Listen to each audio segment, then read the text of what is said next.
मेरे प्यारे बच्चों नमस्कार। मैं बेटा वर्ग क्लासेज में अरुण कुमार राय आपका स्वागत करता हूं।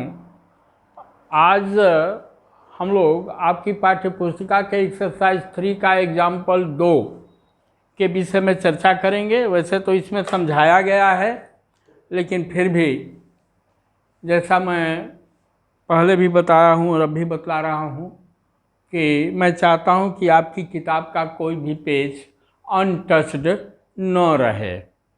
कोई बात नहीं, सवाल समझने की चीज़ है। यदि समझ लिया गया तो अच्छी बात है।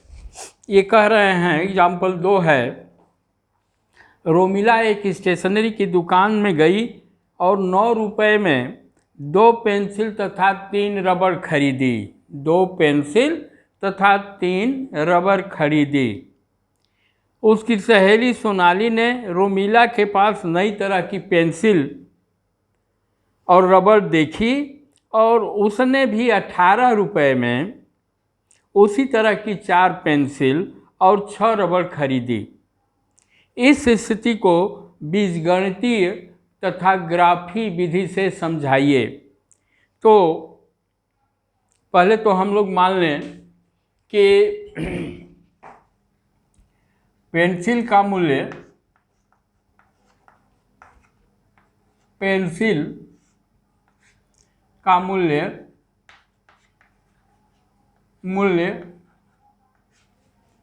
x रुपया है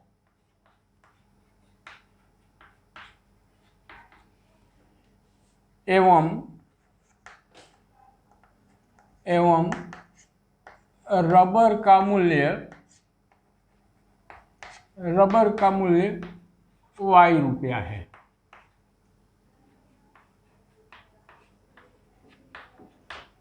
ठीक, तो प्रश्नानुसार हम लोगों का क्या हो जाएगा? 9 रुपये में क्या खरीद रही है? 2 पेंसिल खरीद रही है। मतलब ये क्या हो जाएगा? 2 पेंसिल का दाम क्या हो जाएगा? 2x प्लस 2 रबर है 3y बराबर कितना है? 9 रुपया। 9 रुपया में दिया भी है आपकी किताब में। 2 पेंसिल और 3 रबड़ खरीदा। ये हम लोगों का समीकरण नंबर 1 हो जाएगा। फिर दूसरा क्या है? दूसरा है कि 18 रुपये में उसने 4 पेंसिल और 6 रबड़ खरीदा। मतलब ये हो गया 4x plus 6y equal to 18। एक चीज और ध्यान दीजिए,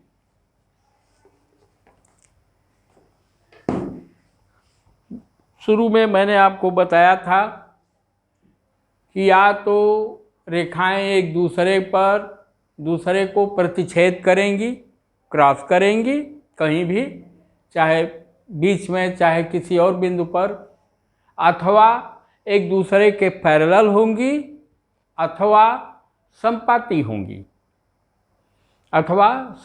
होंगी। देखिए यहाँ पर यदि हम लोग 2 कॉमन ले लेंगे तो ये हो जाएगा 2x प्लस 3y और ये 18 है, ये 9 हो जाएगा। यहाँ पर 2 जब हम कॉमन ले लेंगे तो सब ये 2x हो जाएगा, 3y हो जाएगा, 18 हो जाएगा और ये जो है पहले जैसा हो जाएगा।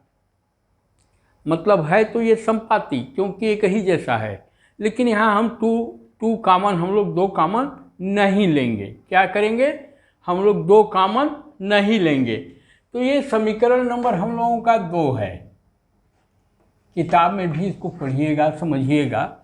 यह समीकरण नंबर 2 है। अब एक चीज़ और है, जैसे यहाँ देखा जाए समीकरण नंबर 2 में, समीकरण नंबर 1 में यदि हम लोग इसको x इक्वल टू 0 लेते हैं तो जैसे हम लोग बनाते हैं ना, ऐसे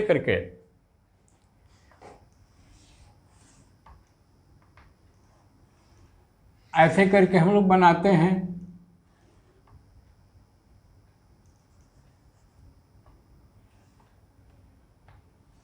यहाँ पर 0 रखते हैं, 1 रखते हैं, ये हम लोगों का x हो जाता है, ये y हो जाता है। तो पहली बात तो ये कि इसमें हम लोग देखें कि यदि x इक्वल टू 0 तो y का क्या होता है। तो पहले समीकरण 1 से देखा जाए। समीकरण 1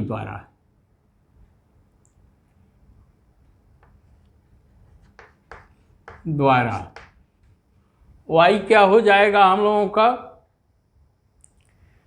y क्या हो जाएगा यदि हम लोग इसको 2x को इधर कर दें, मतलब 2x plus 3y equal to 9 या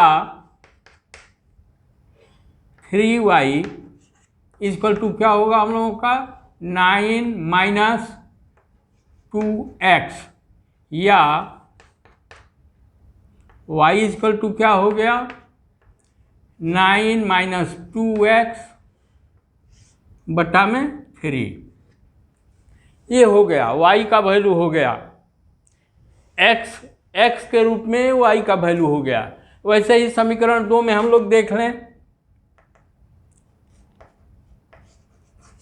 समीकरण 2 में 2 के द्वारा कर दीजिए। ये क्या है 4x plus 6y equal to 18 है, या 6y equal to 18 minus 4x या y इक्वल टू क्या हो जाएगा हम लोगों का 18 माइनस 4x और बटा में क्या हो जाएगा हम लोगों का 6 हो जाएगा। भाई 4x को हम लोग इधर लेकर आ गए, 6y बराबर इतना हो गया, अब 6 का भाग दे दिया गया। तब ऐसे ही अब पहले समीकरण नंबर 1 को देखा जाए। मतलब ये क्या है, यह है 2x plus 3y, 2x plus 3y equal to 9।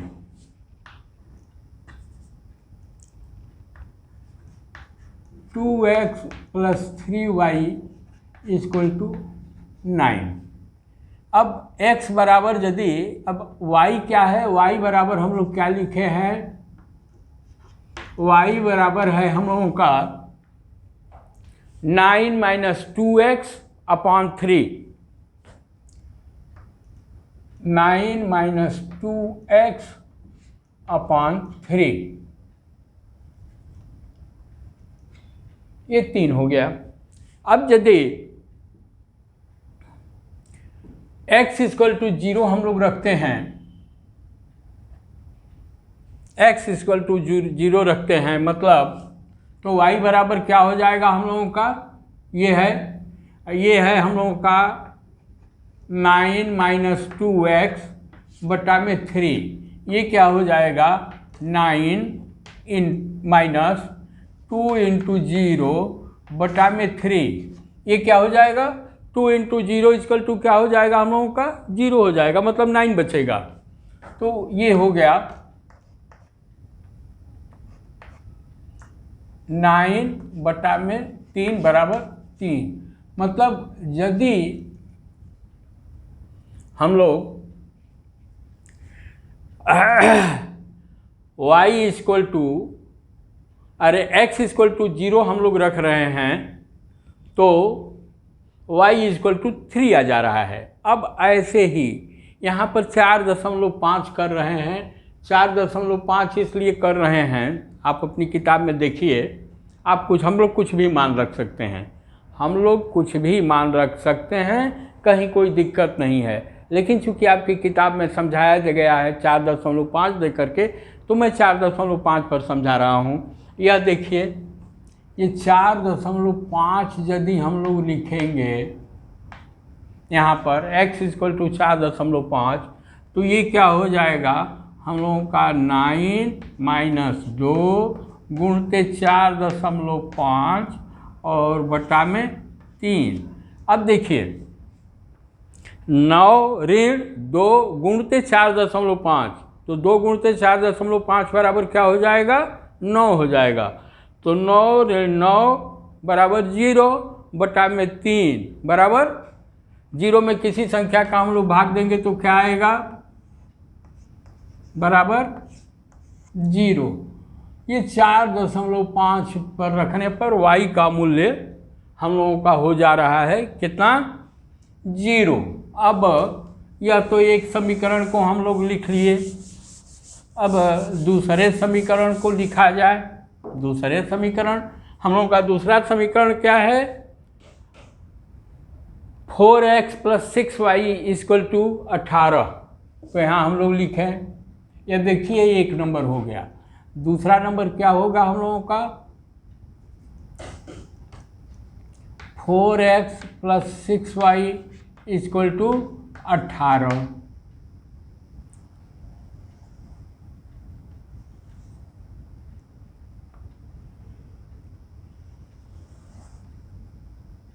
ये हम लोगों का x हो गया, ये y बराबर हम लोग क्या निकाले हैं, 18 ऋण 4x बटा में 6,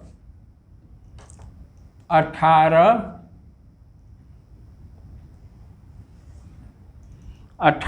ऋण 4x बटा में 6। चलिए यहाँ पर x = हम लोग 0 रखें।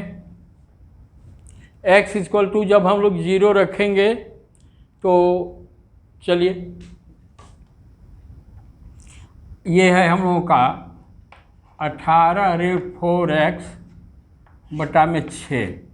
ये यदि x = हम लोग 0 रखेंगे तो ये क्या होगा, 18 ऋण 4 × 0 बटा में 6। अब ये देखिए 18 ऋण 4 × 0, इसका मूल्य 0 हो गया, ये 18/6 हो जाएगा। 18/6 का मतलब 3, ये 0 हो गया हम लोगों का। अब फिर एक और मान क्या रखे हैं, ये रख रहे हैं 20/3।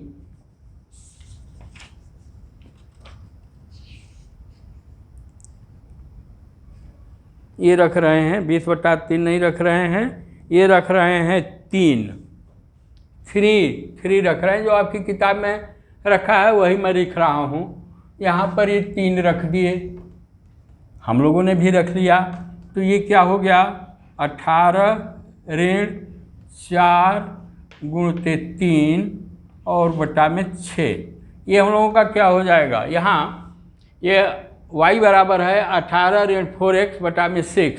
इसी में हम लोग 4 की जगह x की जगह 3 रख रहे हैं हम लोग, तो 4 × 3 = 12, 18 ऋण 12 बराबर 6 और ये 6 है, 6 बटा में 6 बराबर 1, ये 1 आ गया। अब हम लोग इसका, ये तो हम लोग बीजगणितीय रूप में लिख लिए यहाँ तक। ये भी बीजगणितीय रूप है, एक इसको भी बीजगणितीय रूप कहा जा सकता है, लेकिन इसको हम लोगों ने तैयार किया है ग्राफ के लिए। तो ज्यामितीय रूप से इसको कैसे प्रस्तुत किया जाएगा, इसको देखा जाए।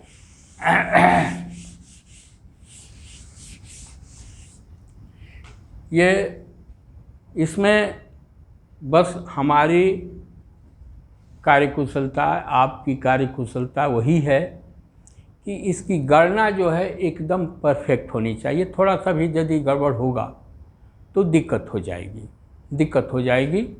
तो यहाँ पर मैं एक ग्राफ खींच रहा हूँ। चूँकि ध्यान दीजिए यह 0 थी 4.50, यह 0 थी 3 और 3 1, प्लस क्या होता है, फर्स्ट क्वार्टर में होता है। तो बहुत दूसरे तीसरे चौथे क्वार्टर के मैं चक्कर में नहीं पड़ रहा हूँ, मैं इसको यहीं पर खींच रहा हूँ।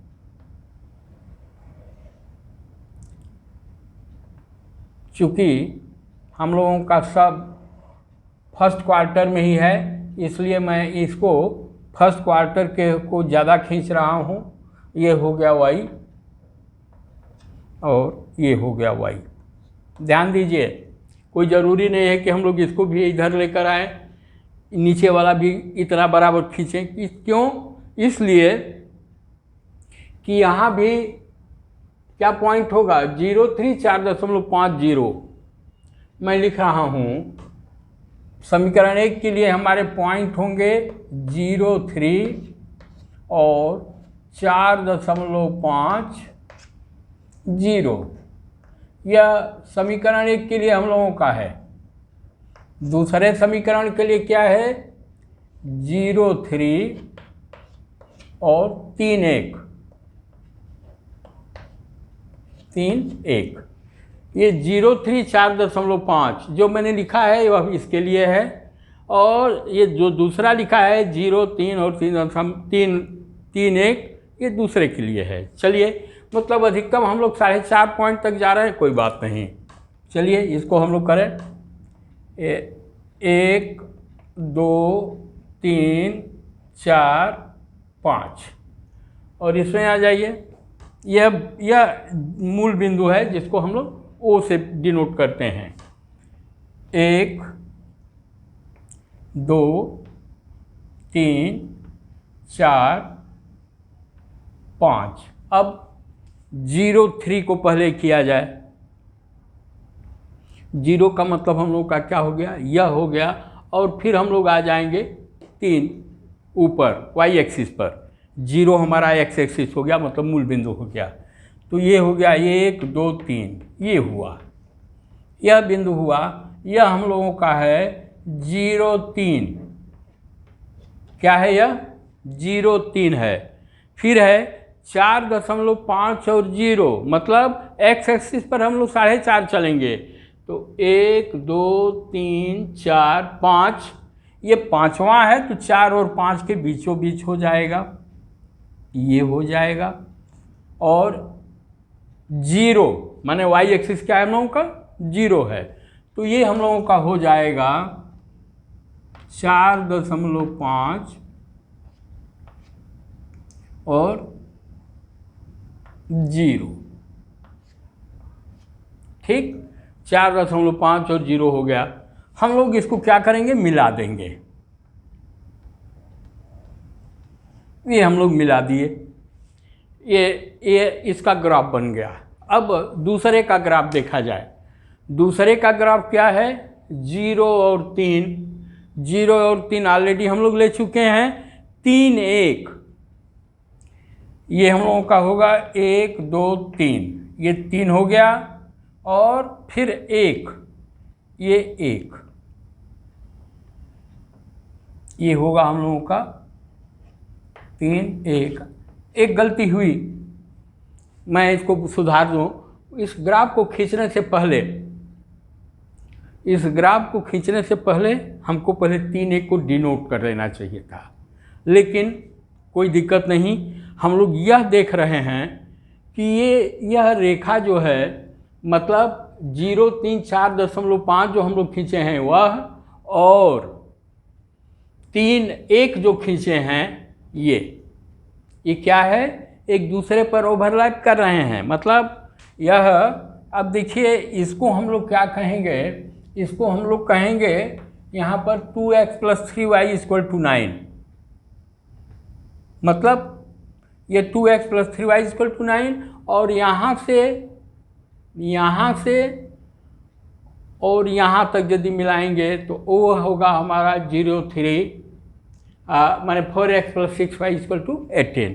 हम लोग क्या देख रहे हैं, ये दोनों रेखाएं एक दूसरे पर क्या हैं, समपाती हैं। यहाँ यदि हम लोग समीकरण नंबर 2 में 2 कॉमन हम लोग ले लिए होते, समीकरण में 2 कॉमन लिए होते, तो 2x + 3y = 9 बचता। मतलब यहाँ इसका मूल्य कुछ भी हो, यदि इसको हम लोग तुल्य समीकरण के रूप में पाते हैं तो क्या होती हैं, रेखाएं होती हैं समपाती। यही इसमें बताया गया है। तुल्य समीकरण को यदि हम लोग ये करेंगे तो वह समपाती होता है। फिर हम लोग अगले क्लास में इस विषय में और चर्चा करेंगे।